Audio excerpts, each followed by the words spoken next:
Hey guys, this is Tay Nelson from Bobby's BBQ. I always get asked a bunch of grilling questions all the time. How you do this? How you do that? So today I'm gonna show you how to grill some pork spare ribs on a charcoal grill. So right here, I want you to take the ribs we got today. We have pork spare ribs. You can get the St. Louis cut, which is cut from here. But one thing I like about the spare ribs is there's more meat to them. It's more flavor in them. Plus it's about $2 less per pound. So that's a good deal. Now you do have to do a little work to these. So I like to trim them. You got the skirt right here because the pork spare ribs go by where the pork belly is at. So cut this part right here off. And the cool thing about this, you can save this and like make sausage out of it like we do at the restaurant. You can make a pork patty out of it. You can cut and put in some beans or some greens or something like that. Did I get like any fat like this just sticking up? I cut that part right there off. That's, by the way, it's called the skirt on the pork ribs. So I cut it off. I don't pull my membrane. I just don't, because at the restaurant, we do a lot of ribs. They just take forever. So once I cut all that right there part off, so then we got to cut this part off. So it's best to have a heavy knife like I got right here. Like a chef's knife, because it has a heavy blade to it. It'll save you a lot of time. Just push down right there, make that straight line. Cut that off. And again, you can cut meat off of this and do some wonders with this stuff. And I set that right there. Then I pick my rib up, I flip it over, lay it out flat. Now, sometimes you can leave this piece of meat on, but one thing I learned, it'll pucker up. So I just cut off right there where that fat is at, slice that off. They got some little weird stuff right here going on, so I'm gonna go ahead and cut that off. That's why it's good to have that big, heavy chef knife. You have to lay it out flat. Might need a bigger cutting board next time. Then I take this right here and cut these out, because like a brisket, if you leave this stuff on, it will just dry out. It won't taste good. It'll make the meat taste a little burnt. It'll be all hard. So get your straight line right there. Plus you want to look good. Then I feel for right here. If you got little meat like that, I try to find the first rib bone and then cut it like that right there off. Make it uniform. Keep it looking good. And that's about it right there. So now I use my slather. I like to use like an oil that's like, you can use mustard, you can use oil, you don't have to put nothing on it, but I use oil. You can use a canola oil, you can use grapeseed oil, but I use avocado oil, so I got around the house, but don't use olive oil, because if you cook it too high with that, it'll start burning and make like a real nasty taste to it. So I just put a little oil on there. You don't need a whole lot. It just acts as a binder to keep the season sticking on it. I like to do my other side. I like to finish on the top showing. That's the back side. That's the back side of the spare ribs. Then I gotta use that Bobby's BBQ rub. You can always purchase that from the website. And it's the rub we actually use at the restaurant, so that's pretty neat. I like to start on one end and work my way back, so.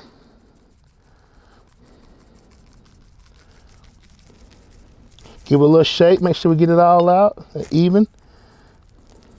Work it that way. Then I flip it over and do the same thing.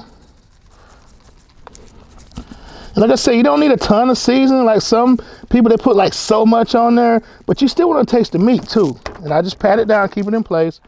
I always say, if you can't identify what you cook, you might have too much seasoning on there. Plus ribs are not that thick like a pork butter or brisket. So if you put too much on there, you'll mess up your meat. Then right now I'm gonna go ahead and slap them on the grill. I do this a little bit different with my charcoal grill. I'm gonna put them on the hot side for a little bit, so I get a little char on them. I will flip them over, let them get a little char on them. Then I'm gonna put them on my cold side or indirect heat, kind of like a smoker. So I'm gonna put them right here. You hear that sizzle? Let it stay on there for a few minutes. I'm gonna keep on them because I don't want to burn them. Then when I come back, I'm gonna flip them over. Then we'll finish them on this side. And believe it or not, these don't take that long to cook. You can probably get these done in probably about an hour, a little bit over an hour. And you can do 2 racks in probably about 2 hours. Believe it or not, you got enough room to do 2 racks. You just got to move them around because they will get a little charred. So we'll check on these in probably about 5 minutes or so. So now it's been a few minutes. All we're gonna do is flip them over, get a little char on the other side of them. That's all you want. Like I said, we watch this for a few more minutes, let it get a little char, then we're gonna move it to the indirect side. Just kind of get stuff seared in, get that cooking activated. We got some pork spare ribs, baby. Oh yeah. So now we're gonna go ahead and take a look at our top of it. On the meat side, we call it. See how it's looking? Got a good char on there right there. So now we're gonna set these bad boys over here on the indirect side. And what we're gonna do now is probably come back in about 30 minutes, see how it's going along, because I might have to rotate it around because this side will cook a little faster, which we want to do. Then we'll put the rib side, the bone side to the fire. But what I can do right now is hit these grates off a little bit and get that temperature going. This temperature's gonna get up close to about 600 degrees, but that's what we want. And like I said, I put my thermometer on this side and put my damper on this side so it causes indirect but smoking effect to it. So now, you see how good it looks? They got a little brownness to it. Set that lid on it right there. You're gonna see that temperature jump up, and we going. Got my damper halfway up top, got my damper halfway on the bottom, got good airflow, and watch it work. See you in a little bit. All right, so now we're gonna check it to make sure we don't have anything burning on the bottom side, and we're gonna turn them around too. So right, this is what I call like the top of the rib, and I like to say that side is the bones. So right now we still going strong right there. But I'm gonna take a peek at them. So now, when you look at it, we got a little char right there, but that's good. Nothing wrong with it's not burnt. I'm gonna put this side to the fire. So I'm gonna let you peek at it. See this little bit right there? That's gonna be amazing. But I'm gonna turn them back around, flip them back over, and then push them right there like that. I got my heat right there still going. I might start a few more charcoals in a little bit to keep that momentum going, but look how they're looking right there. Let me get this lid out the way.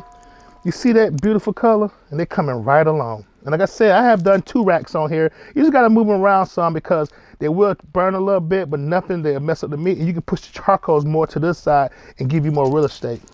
But look at those beautiful spare ribs. So our ribs are coming on right along. I'm about to add some more charcoal to it to keep my momentum going. One thing I love about this Weber Kettle Deluxe, you can take this joker right here and just flip this little flap up, add your charcoal to it. Like I said, be careful about those flames though. You can also take the rack off too, but I like this. I think this is pretty neat. It will make a little mess, but we'll figure it out. It'll be all worth it when them ribs are done. I'm gonna set this down, take my little towel, clean up my area, making sure it look good. Then I can also take my little wire brush, if I need to, move some around a little bit. You just knock that off if you get anything on there. Then what I do right here, so I got a little fire close to my ribs, so I want to kind of keep them away from all that heat. So kind of move them like this. You see how that color looks on top? Looking good. We're gonna flip them over, set a little char on there. That's perfect, that's what you want. So right now I'm gonna flip them back, I'm gonna probe them, see what the temperature is on them. I usually want to pull them around 200. So I'm a little bit further than that, but I'm gonna put some sauce on them too. So I'm gonna check it. Love my thermal pen, worth their weight in gold. So it's like 180. So we got a little ways to go on it. But what I'm gonna do, I'm gonna add a little sauce to them. Hold on, let me see how they feel. I like to see, I don't have no 3-2-1 method. I like to see how they bend. So they got a little more stiffness to it, but what I'm gonna do now is turn them over, cook them like this over here. I'm gonna come back and check on them in probably about 15 minutes or so. Then I'm gonna sauce this side first, let it get a little coating on there. Then I'll flip them over and sauce the top, and I'm gonna put them in the foil and let them rest, and they're gonna be done. But look how good they look right there. They still got plenty of juice in them. They're still real meaty, real thick. They got a little ways to go though, but look at them. Boy, I can't wait to dig into these later on. All right, see you in a little bit. All right, so now we're looking at our ribs. They're looking good. I'm gonna put some sauce on this side. I'm just gonna take a peek at the other side, make sure we're looking good, which we are. Look at that beautiful color right there, as you can see. They're getting good again. You see, got a little wiggle to it. So now we're gonna put our sauce on it. Now we gotta have that Bobby's barbecue OG sauce, you know what I'm saying? So put a little, just, you gotta go too crazy with it. Couldn't find my little rubber brush, so I have to use this rubber spatula, but it'll work. Just a little bit on there like that. We'll let this sit for about 10 minutes or so, then we're gonna flip it over, do the other side. And we should be pulling these bad boys and letting them rest. And after we let them rest, we're gonna cut into them. See you in a little bit. So now we done sauce the bottom up, we're gonna flip them over, but look at those right there. Make me wanna eat one right now. See how they got a little coating on to it? So I'm gonna pick them up, flip them over like that. Got a little sizzle going on, but they still good. Oh, they're about to tear them up. Push them back some. I'm gonna put the sauce on that side, let it go for a little bit. We be good to go. I'm gonna go ahead and check my temperatures, make sure I'm where I need to be at. So that's like 182. That's 190. About 195. So yeah, I'm about good right there. So I'm gonna go ahead and put that sauce on that side. Like I said, normally the restaurant we don't check them, we just go for the field test when we're doing smoked ribs. But since these are grilling, we cook them in a high temp, we don't want to overshoot it. So just put that OG on there.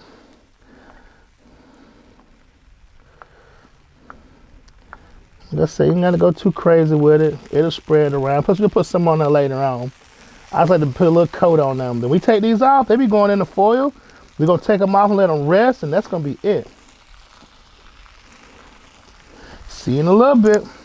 So we at the very end of this, and as I can say, look how beautiful these ribs look. And I can add some more sauce on there later, but I just want you to see how they look right here.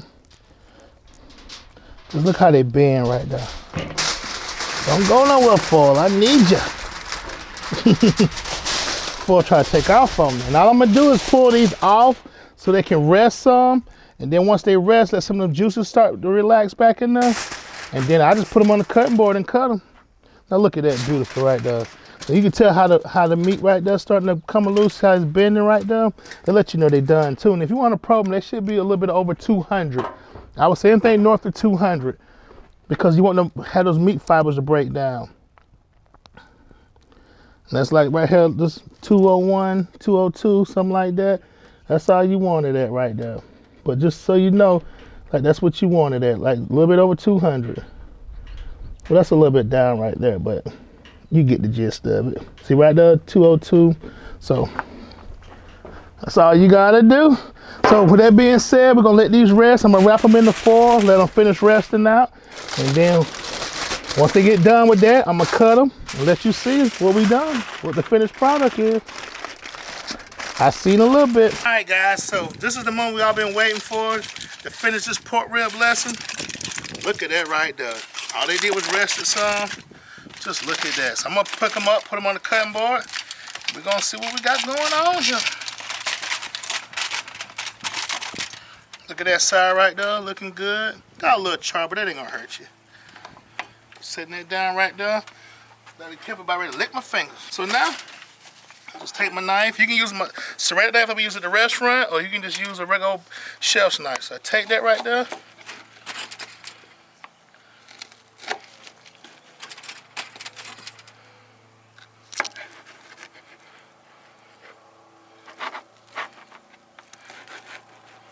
Get that right there. Got a little char on the bottom, but that's not the end of the world. Look at that. Look at that juice right there. You see that? Here we go. Good bite. See that bite? Gotta get this.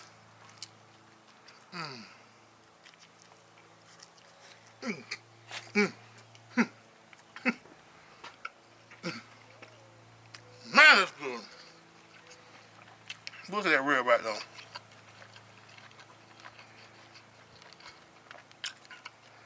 That's some good eating.